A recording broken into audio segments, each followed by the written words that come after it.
The North Curve. The North Curve.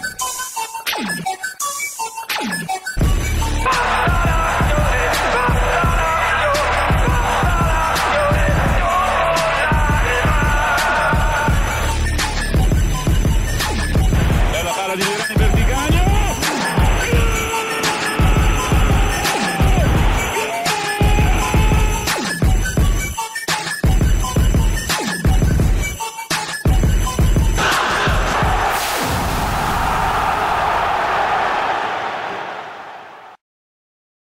Catching up with the sky, which always remains blue, for another edition of the North Curve, welcoming all listeners from around the world. NorthCurve.com, as always, Lazio getting their first points of the 2010-2011 season. 3-1 victors over Bologna. As always, Matthew Macher with you. So that's exactly what's up. What's down?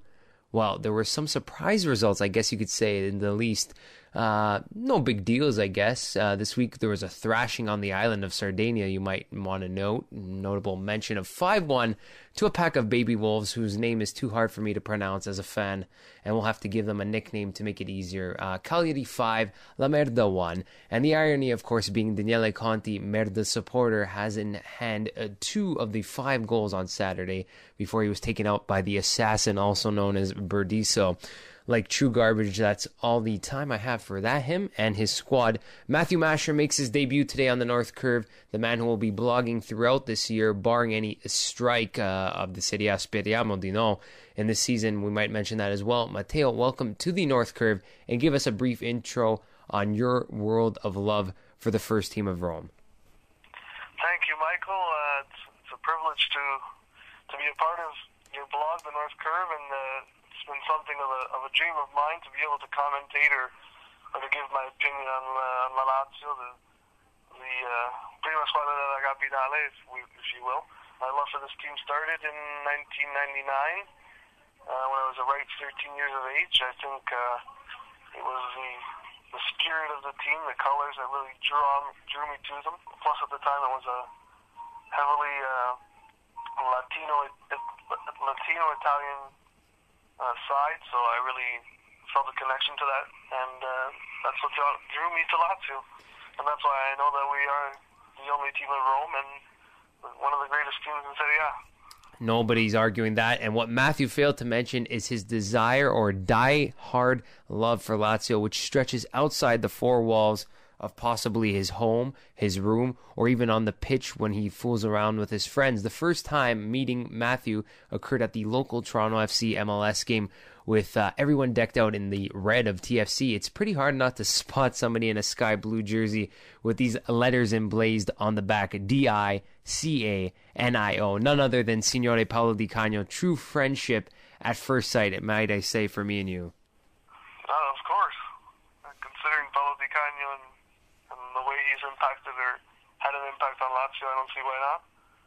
We both love Lazio, and we both know what it means to wear that shirt and to have that name on the back, and it's something to remember. New responsibility, new players, as we got off to the right step, I guess, after kind of stumbling out of the gate against Sampdoria, which, we played positive for most of that game, unfortunately falling 2-0. 3-1, Lazio Bologna. In my opinion, I'm going to go out on a limb and say lacking a lot of killer instinct and creativity moving the ball. The Lazio first half controlling maybe over 60% of possession, but not really threatening the front. Zarate being a non-issue, which we'll get to as well with his contract situation and where he might end up if he will be leaving, where the future lies for Mauro Zarate. But first and foremost, how did you, rate the team after the 3-1 victory? Considering, like you said, the first half, I'd have to say maybe a moderate or a safe 6.5. Coming into the second half, I think we stepped it up. We pushed into maybe the level of 8. But I mean, that was after the midfield got into a rhythm. The defense gathered to compose themselves really, and started containing the Bologna forwards and not allowing them any of the spaces that they were giving them in the first half, where I think, if I'm not mistaken, they had quite a few more chances on goal. In the second half, I think that our forwards came into their own. Mauro Zarate being one of them with a spectacular goal that I must say is reminiscent of the 3-1 thrashing of Roma in the derby, where he puts it through the goalkeeper's hands and waltzes the ball into the goal after running into the Curva Nord. Now, or even similar to the Supercoppa Italiana win last year against Inter, too, where he lobs it over keeper Julio Cesar, yes. Which was something to remember. But considering it was in China, I think it lost a bit of its luster, but nonetheless. I think that, like I said, the midfield really coming into their own, the forwards doing what they do best, especially in Mauro Zarate. I think once Valkyrie gets back into conditioning and back into shape, I think that he and Rocky together can pose a significant threat. And I think that's how they were able to. And then Kozak, obviously, the introduction of Kozak really changed or an about face for the squad, where they built that Christmas tree formation with Kozak leading the front with obviously his size, and taking out Zarate, who's basically been a ghost of I guess what you could call his old self 2 years ago. We'd have to stretch back to when he was actually in lethal form. It's been a long time since we've seen the guy who's able to curl the free kick or curl a placing shot heading over from the left to right flank, moving over. And he's a big question mark right now. With training and Flocari being out, you would think his placement would be solidified and certain as a certainty beside Rocky, but that's not the case heading into Saturday's game against Fiorentina. No, and I think that's a bit reminiscent of the way that he's been going. He seems to be an individualist, a bit of an egoist, if you will. He likes himself, he likes the way he plays, and he likes when he can score and really show to the fans that he is some sort of a superstar. He's scored some spectacular goals. Let's not get that wrong. He is a spectacular player, but I think what he has to come to understand is that it's a team game. He has to rely on the other 10 players on the pitch to support him and to allow him the chances at goal that give him the glory that he so searches for. At this point, you rest him? You sit him? Right now he's been practicing on the second string or out of the first team formation. I don't know what they can do to impact that player. Maybe they have to sit him. Maybe they have to sit him for a little bit to sort of let it settle into his mind that he has to work with the team. Whether or not that'll have a positive or negative impact, I don't know. I mean, the coaching staff and the people, for Lazio know what's best and know what will work best with him, because they're with him on a daily basis continuously. The decision I'm sure that the coach is going to make in that regard and the staff are going to make in that regard is, I'm sure, going to be a positive one. Although today, actually, Corriere dello Sport reported that Lotito has come out and said that there are no issues between Zarate and La Società, and that there aren't any agreements with Zarate and any other team in England or anywhere else, and he won't be leaving. So I just think it's a matter of Zarate and La Società sitting down and or the coaching staff, and trying to understand what it is that it is bothering him and what it's going to take to bring him back to form. Zarate aside, what does Lazio need to do to be successful come this Saturday traveling to the Artemio Franchi? I think we have to continue what we did in the second half against Bologna. I think we have to take control of the game, keep ball possession, and just full out attack. We have to make sure to contain. I think we have to stop movement on the wings from Fiorentina. That seems to be their main method of attack, especially with Vargas moving up on the flanks. Both dangerous on both the left and the right-hand side, or right-hand flanks.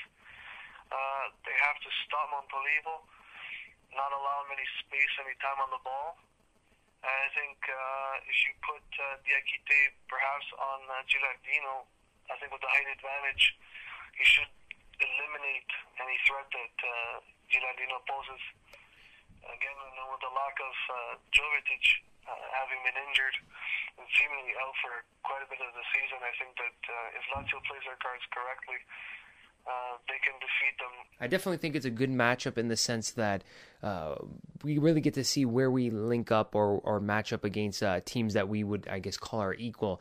Obviously, it didn't go as well with Sampdoria, but what Eddie Ray has been practicing or trying to implement, he does change formations, no stranger to that, but what he's been practicing with lately has been a 4-2-3-1 formation with the two wing backs pushing out, which forces the Fiorentina back four to kind of spread out and open up, which they're not the fastest, I guess you could say, to be friendly. Per Coldrup, obviously, not one of the best. And it's good to see Di Silvestri, obviously, back to see what he can pose against us. But obviously, Fiorentina's a little bit short-handed. No Mutu, no Jovetic. Vargas, obviously, hasn't been 100% yet. It'll probably be a really good indication of where we hope, or if we want to back up our preseason ambitions of a top 6 finish. Now's the time to go out and go into Florence, and if you can take 3 points against Mihailovic's squad, big ups to you. Definitely. Mihailovic has shown that he is a good tactician, that he's capable of motivating his team and his players to play to a certain level or towards his expectations or above and beyond them.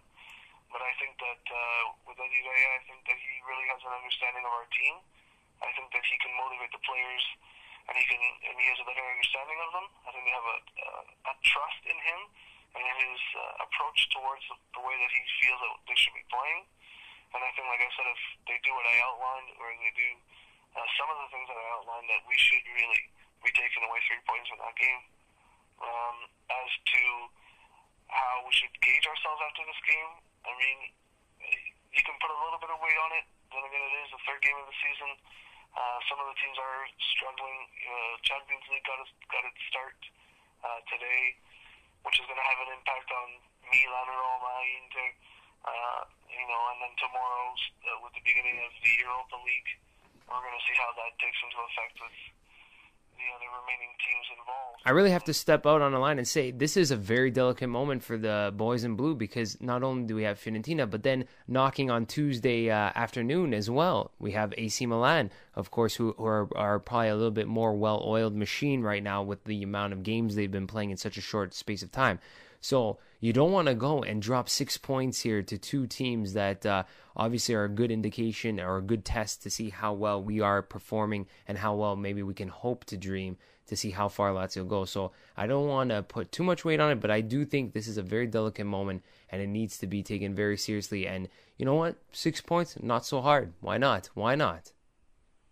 No, I think we can get the 6 points. I don't think it's too far-fetched to believe that we can. Yes, quite a few games in a short period of time, especially for Milan. Ibrahimovic just coming back in. I don't know how that's going to impact Milan having to play that many games in such a short period of time. I think it can only work to our advantage. With Fiorentina as well, they've been putting themselves out there for little friendlies and things like that. I think that may have an effect on them. Whether or not they're going to be better than they were last week, I really don't know. But I do think that Lazio should take full advantage of the situation or circumstances that their opponents find themselves in and walk away with 6 clear points. As always, we welcome your feedback, northcurve.com, as well as across the Lazio Forever forums, Lazio Land, all our friends there, and as well as the Offside, which we'll hope to hear from everybody respectively from their forums. But the big news obviously coming out of right here in Canada today, as the Supporters Derby being announced for the following weekend of September the 25th. And we'll have more news to follow on that after Saturday's game at Curva Nordbar. We welcome everyone back to the old stomping ground to come out, watch the game with us, and share in the next North Curve episode taping. Hopefully we can get Matthew away from his wedding and get him out there as well. If not, he'll continue to blog as usual. The linguist, as always, Matthew Macher. It's been a pleasure. And what can we look forward to from you in the coming blog episodes? Giving you guys a preview of the game against Fiorentina and maybe some post-game reaction. I'm going to be doing that for the next several games. If I can also give you some information pertaining to Fiorentina and how that may impact Lazio in the coming game on Saturday as well. We're going to get a bit more technical is what you're saying. Yes, definitely. As always, Matthew, it's been a pleasure. A Roma la Lazio, c'è solo la Lazio, and Forza Lazio, basically.